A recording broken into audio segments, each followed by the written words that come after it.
A schedule's wrong as soon as somebody prints it. Something's changed. It's a living, breathing document, and where you get in trouble is treating it as this rigid platform. If you don't understand the sequencing of things that needs to happen, if you don't know what the lead time is of the things that you need to purchase to bring onto that job site, if you haven't spoken to your utility companies, whether it's power, water, sewer, internet, gas, if you haven't had those conversations, then yes, you are going to get into trouble very quickly. And so you have to be able to recognize, again, what you're being asked to do on the front end of these projects, and not just assume that, well, the city permit office might have approved these drawings. Well, that's great. Well, now your utility company also has to review and approve your design of what you want to bring out here, because that might not be what they want, or they might not have the ability to get you your power or water or gas to the site by the time that you need it. It could be a year or two in advance. We run into that too, not just here in Austin, but down in San Antonio. As some of these developments get built out, you have to understand what the timeline is of bringing things in that you don't have control over. On the operation side, we call it pole planning. So basically, it's if you're a tenant client, you want to move into a space or build a building, it's what does it look like day one at completion? Either a finished building or a finished office. What does that look like, and when does that need to be done? And then we back into the dates of construction, the dates of submittals and order of materials, and then ultimately at the front end signing a contract. There's some fixed dates in there.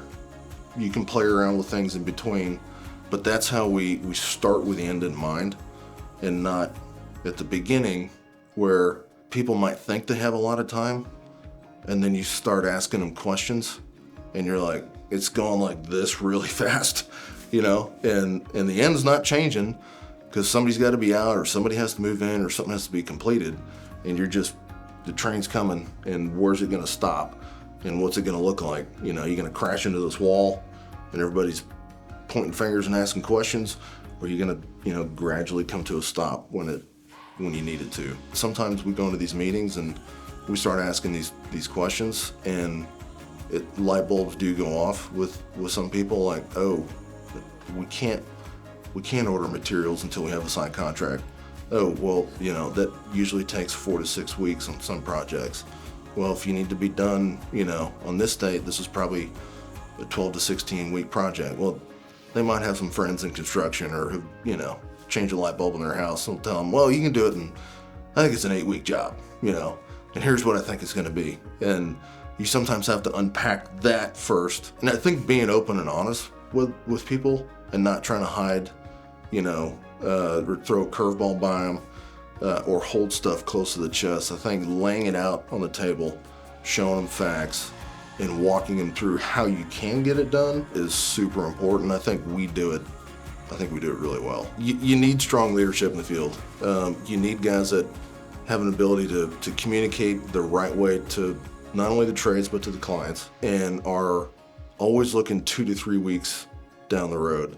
And that's why, when we talk about schedules and OACs, we give 2 to 3 week look aheads, because after 3 weeks on most TI projects, it kind of starts getting, a little wavy. It's almost like a weather forecast, they won't go out 7 to 10 days. You kind of know what it's going to look like maybe in a month or two, but the day-to-day, it's not as clear. And if you're not sequencing trades and letting them know a week, 2 weeks in advance, hey, be ready for this. I don't know what day, but this is going to be coming up that week. If you're not doing that, then they're slammed too, and they're not going to have guys sitting around waiting for you to call them and say, hey, I need you out here tomorrow to go do this. That's just, nobody can run their business that way. So it's critically important. If you're not actively engaged and you're not walking the site from a PM standpoint or a superintendent standpoint, and you're not touching all 4 walls, you could be out there every day and you could be talking to the trades, you could be sequencing them correctly, but there's going to be things that you're going to miss, and it's easier to fix it now than it is after you've poured concrete or after you've closed your walls up or after you've put your ceilings in, and then you're having to deconstruct all this stuff. Maybe you needed a second set of eyes, because if you're a super in the field and you're walking, your same job every day, it's just natural. There's things you're going to miss. And so it becomes really important too that we ask the PMs at least once a week, go out there with your superintendents, put a second set of eyes on it, because you're going to see things that they have missed. It happens every single time. And so it's a partnership between the supers and PMs. PMs don't just assume your supers are running the job.